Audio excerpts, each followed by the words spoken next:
Buenos días, queridos hermanos. Dios los bendiga. El martirio de Jesucristo, desde que fue apresado en Getsemaní hasta que expiró en la cruz con esas palabras, consumado es, sigue ocurriendo cada día en este mundo. Y lamentablemente nosotros, que fuimos la razón de que Jesucristo no se bajara de esa cruz, seguimos siendo los causantes de su dolor, los perpetradores de su martirio.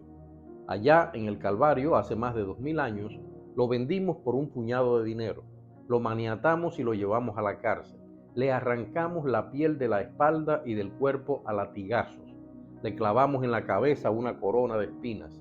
Aunque estaba sin fuerzas y con el cuerpo lacerado, sangrando, lo hicimos cargar una enorme y pesada cruz de casi 100 kilos y 3 metros de largo. Lo obligamos a caminar cerca de 1 kilómetro cargando esa cruz, y mientras lo veíamos pasar, le gritábamos, le humillábamos, le escupíamos, le tirábamos piedras. Disfrutamos como si fuera una obra de teatro, acostándolo en esa cruz, amarrándole las manos para que no se soltara cuando le atravesáramos la carne de sus manos y de sus piernas con enormes clavos. Lo hicimos sangrar todavía más, clavándole una lanza en un costado, y la única cosa que salió de su boca en esos momentos fue perdón y amor. A cada lado le clavamos a un ladrón. Uno de ellos, como cuenta el Evangelio, empezó a decirle a Jesucristo que si en verdad era Dios, se bajara de aquella cruz. Empezó a cuestionar a Jesucristo.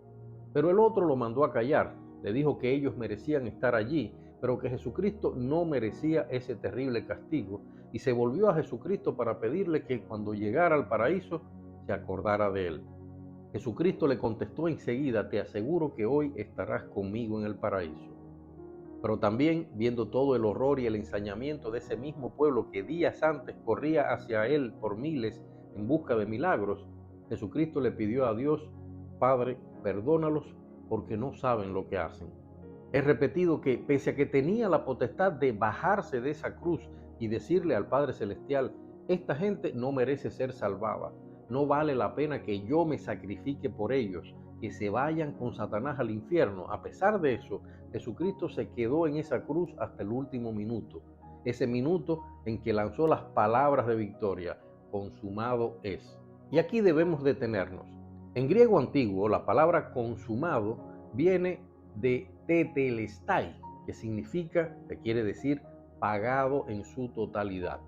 En simples y muy directas palabras, ni siquiera en ese último minuto de su martirio, Jesucristo pensaba en su dolor.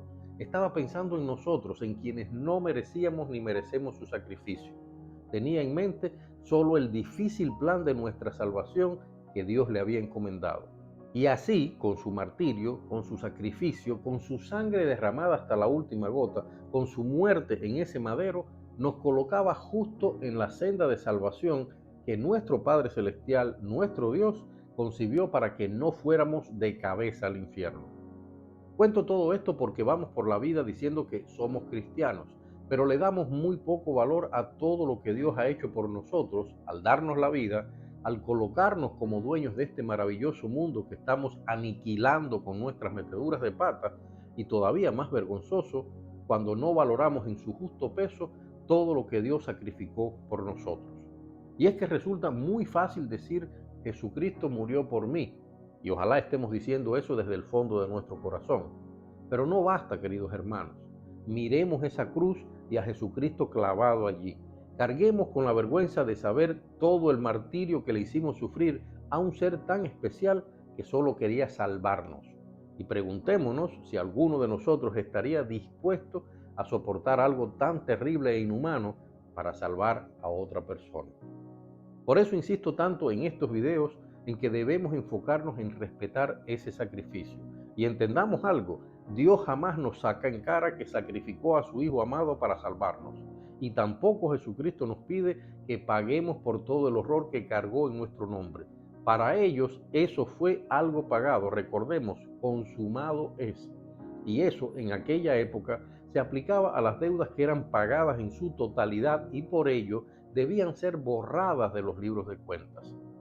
Mirar a esa cruz es un asunto nuestro, porque si fuimos capaces de hacer tanto mal a quien nos amó y se sacrificó para salvarnos por la eternidad, por simple decencia, deberíamos conmovernos ante tanto amor y corresponder con amor y fidelidad.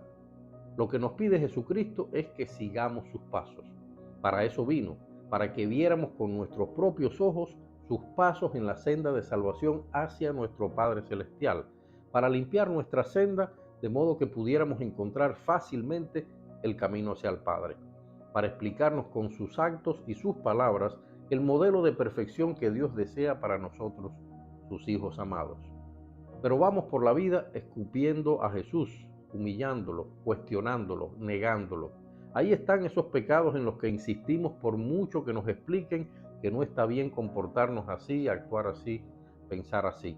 Igual que hizo aquella gente allá hace más de 2000 años, seguimos mirando a Jesucristo en busca del milagro que necesitamos. Un buen trabajo, lo conseguimos y ponemos a Jesucristo en el rincón más olvidado de ese trabajo que Jesucristo mismo nos dio. La tranquilidad financiera que deseamos, y Jesucristo nos abre la puerta a la prosperidad, y guardamos a Jesucristo en esa misma caja fuerte donde ponemos todo ese dinero que Jesucristo mismo nos dio. Una esposa o un esposo fiel, una familia feliz en una casa hermosa, y Jesucristo nos bendice poniéndonos delante a la persona perfecta y lanzamos a Jesucristo a la última y más oscura habitación de esa casa. Volvemos a recordar que existe solamente si volvemos a necesitarlo. Por eso nadie puede molestarse cuando decimos que Dios nos ama pese a que no lo merecemos. Y ahí mismo, ante nuestros ojos, tenemos la prueba.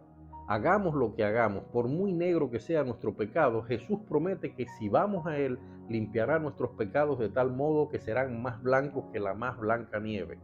Es decir, queridos hermanos, mientras nosotros insistimos en seguir haciendo hoy, cada día, con nuestro pecado, nuestro mal comportamiento y nuestro modo superficial y oportunista de asumir nuestra fe cuando nos conviene, Jesucristo sigue repitiendo a nuestro amado Padre Celestial aquellas palabras: Padre, perdónalos, no saben lo que hacen.